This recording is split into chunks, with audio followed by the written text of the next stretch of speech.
దేవుడా ఓ మంచి దేవుడా తినడానికి ఓలిగలు ఇచ్చావు, దద్దోజనం ఇచ్చావు,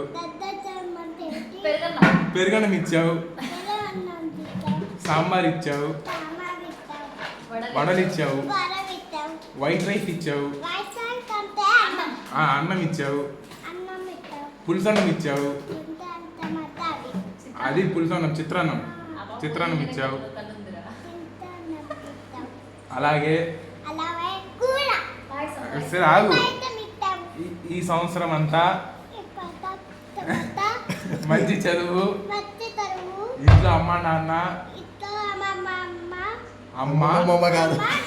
అమ్మ నాన్న ఆరోగ్యంగా ఉండాలి, మేము సంతోషంగా ఉండాలి. అంతే చెప్పండి.